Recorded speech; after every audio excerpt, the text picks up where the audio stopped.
सुप्रभात बच्चों। Shri Rama Bharati public school online Hindi class में एक बार फिर आप सबका बहुत बहुत स्वागत है। मैं माया शर्मा आज फिर आपके सामने एक नए विषय को लेकर उपस्थित हूँ।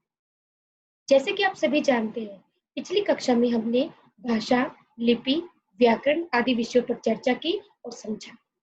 ठीक उसी प्रकार आज हम जिस विषय पर विचार करेंगे उसका नाम है वर्ण विचार। आज हम अपनी कक्षा में सीखेंगे वर्ण किसे कहते हैं, क्यों वर्णों को भाषा की सबसे छोटी इकाई कहा जाता है, वर्ण के कितने भेद होते हैं और स्वर और व्यंजन किस प्रकार एक दूसरे से भिन्न है। इन्हीं विषयों पे आज हम चर्चा करेंगे, पढ़ेंगे और समझेंगे। तो चलिए आइए शुरू करते हैं। वर्ण वर्ण किसे कहते हैं और वर्णों को भाषा की सबसे छोटी इकाई क्यों कहा जाता है। देखो, आप सभी जानते हैं कि हमारे मुख से विभिन्न प्रकार की ध्वनियां निकलती हैं। जब उन ध्वनियों को लिखा जाता है, जिस रूप में प्रकट किया जाता है, वो वर्ण या अक्षर कहलाते हैं। जो ध्वनि होती है वो सिर्फ बोली जाती है, लेकिन जो वर्ण होते हैं वो बोले भी जाते हैं और लिखे भी जाते हैं। वर्ण को हम और टुकड़ों में विभाजित नहीं कर सकते। क्यों नहीं कर सकते? क्योंकि जो भाषा का निर्माण होता है वो वाक्य से होता है, वाक्य शब्द से बनते हैं और शब्दों का निर्माण वर्णों के द्वारा होता है। वर्णों को हम और टुकड़ों में विभाजित नहीं कर सकते। यही कारण है कि वर्ण भाषा की सबसे छोटी इकाई होती है। तो इस प्रकार हम कह सकते हैं कि भाषा की सबसे छोटी इकाई या ध्वनि जिसको और टुकड़ों में हम नहीं बांट सकते या जिसके और टुकड़े नहीं हो सकते, वर्ण कहलाते हैं। यानी कि वर्ण भाषा की सबसे छोटी इकाई है क्योंकि हम उसके और टुकड़े नहीं कर सकते। उसे हम वर्ण या अक्षर कहते हैं। किस प्रकार? आइए उदाहरण के द्वारा समझते हैं।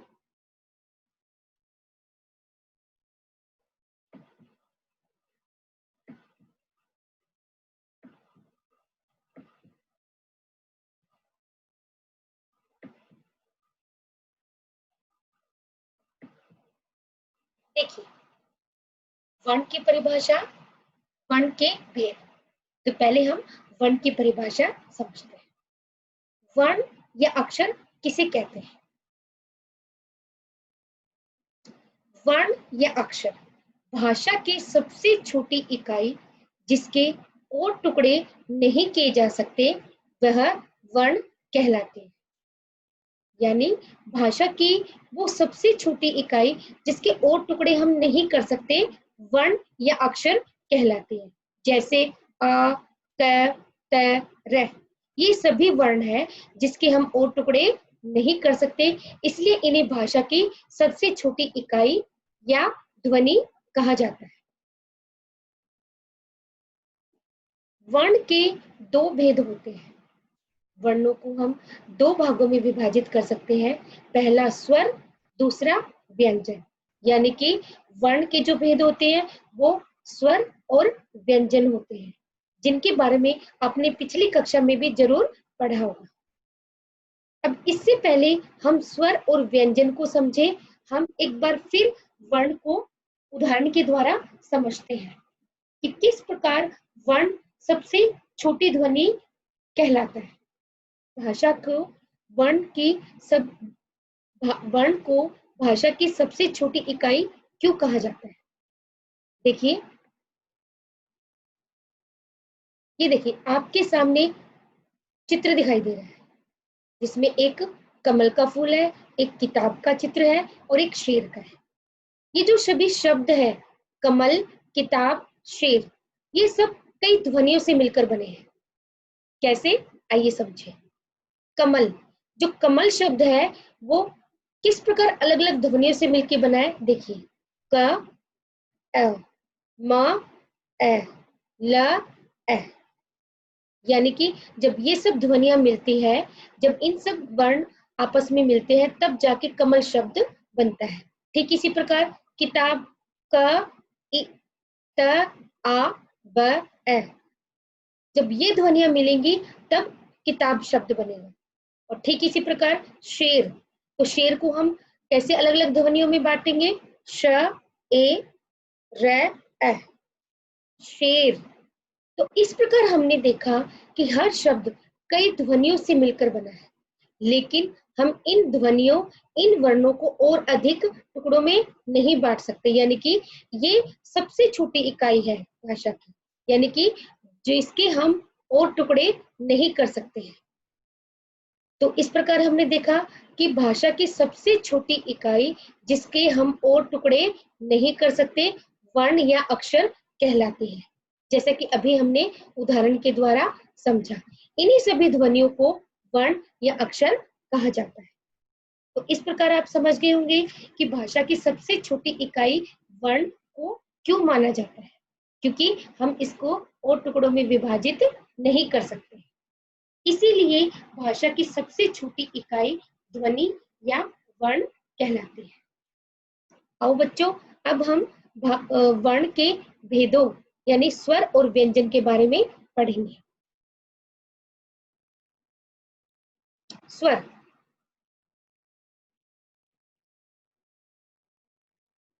देखिए, जिन वर्णों के उच्चारण में दूसरे वर्णों की सहायता नहीं लेनी पड़ती, वे स्वर कहलाते हैं।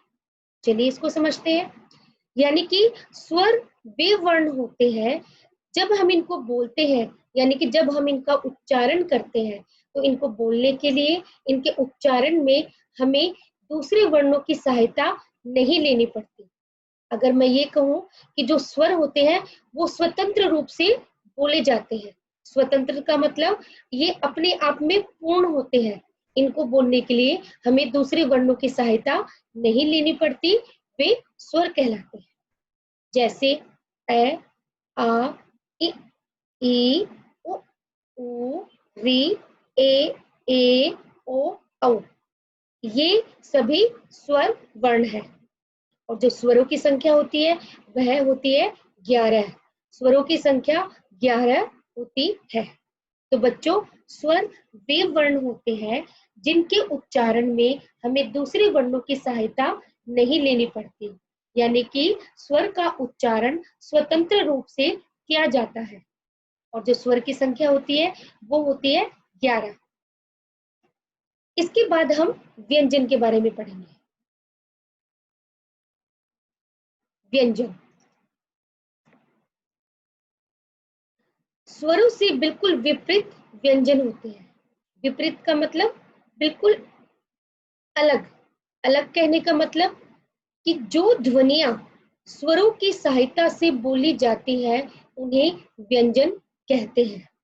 चलिए इसको समझते हैं कि स्वर जो थे, स्वरों के उच्चारण में हमें किसी और वर्ण की सहायता नहीं चाहिए थी, यानी कि स्वर स्वतंत्र रूप से बोले जाते हैं। लेकिन जो व्यंजन होते हैं उनको बोलने के लिए, उनके उच्चारण के लिए हमें स्वर की सहायता चाहिए होती है, यानी कि व्यंजनों को हम बिना स्वरों की सहायता के नहीं बोल सकते। जिन व्यंजनों में स्वर मिले होते हैं उन्हें ही पूर्ण तरह से व्यंजन कहा जाता है। बिना स्वर की सहायता के व्यंजन अधूरे होते हैं। अगर मैं ये कहूँ कि व्यंजनों का उच्चारण बिना स्वरों की सहायता के पूर्ण नहीं किया जा सकता, ये बिल्कुल सही है। यानी कि व्यंजन होते हैं वो स्वरों की सहायता से बोले जाते हैं, उन्हें ही व्यंजन कहते हैं। कैसे? देखिए, जैसे आपके सामने क वर्ण दिखाई दे रहा है। जब हम, लेकिन ये पूर्ण रूप से तभी बोला जाता है जब इसमें ए स्वर मिला होता है। यदि इसमें ए स्वर नहीं मिलेगा तो ये इस प्रकार लिखा जाएगा कि अगर हम कै वर्ण में से ए स्वर को निकाल दे तो जो कै वर्ण है वो अधूरा हो जाएगा। और जो अधूरे वर्ण होते हैं वो इस प्रकार लिखे जाते हैं कि उनके नीचे हलंत दिखाई देता है। यदि व्यंजन में से स्वर को निकाल दिया जाए तो उनके नीचे हलंत लग जाता है, और हलंत का मतलब होता है कि वो पूर्ण नहीं है, उनका उच्चारण पूर्ण तरीके से हम नहीं कर सकते। अब देखिए यहाँ पे आप देख सकते हो, जैसे त वर्ण है, इसके नीचे हलंत नहीं है, इसका मतलब इसमें एस स्वर मिला हुआ है। जब हम तय के टुकड़े करते हैं तो यानी कि तय में से हम ए को निकाल दें तो तय के नीचे हलंत आ जाता है। जो तय व्यंजन है उसके नीचे हलंत आ जाएगा। इसका मतलब है कि ये पूर्ण रूप से हम इसका उच्चारण नहीं कर सकते। तो बच्चों, व्यंजन वो होते हैं जो स्वरों की सहायता से बोले जाते हैं। बिना स्वरों की सहायता से हम उनका उच्चारण पूर्ण रूप से नहीं कर सकते। और व्यंजनों की संख्या 33 होती है। कितनी होती है व्यंजनों की संख्या? 33। तो इस प्रकार बच्चों आपने देखा कि स्वर और व्यंजन किस प्रकार एक दूसरे से भिन्न है। जो स्वर होते हैं उनकी संख्या 11 होती है, व्यंजनों की संख्या 33 होती है। स्वर स्वतंत्र रूप से बोले जाते हैं, यानी कि उनको बोलने के लिए हमें और वर्णों की सहायता नहीं चाहिए होती, जबकि व्यंजन होते हैं उन्हें बोलने के लिए स्वरों की सहायता चाहिए होती है। बिना स्वरों के हम व्यंजन का उच्चारण पूर्ण तरीके से नहीं कर सकते। बिना स्वर के व्यंजन अधूरे होते हैं और अधूरे व्यंजन को हम हलंत के रूप में देखते हैं।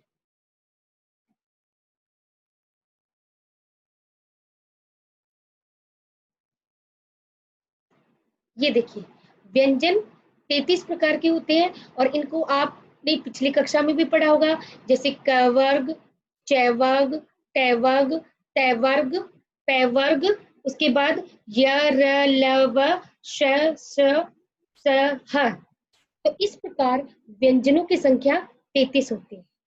तो बच्चों, आपने देखा कि स्वर और व्यंजन किस प्रकार एक दूसरे से भिन्न है। किस प्रकार हम शब्द को वर्णों में अलग-अलग विभाजित करते हैं और कहाँ पे आके व्यंजन के आके और टुकड़े, यानी कि जहाँ पे हम वर्णों को और टुकड़ों में विभाजित नहीं कर सकते, वही भाषा की सबसे छोटी इकाई होती है।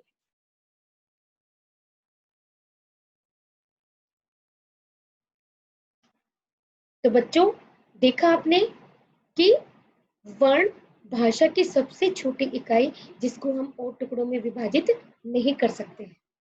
वर्ण के दो भेद होते हैं, स्वर और व्यंजन।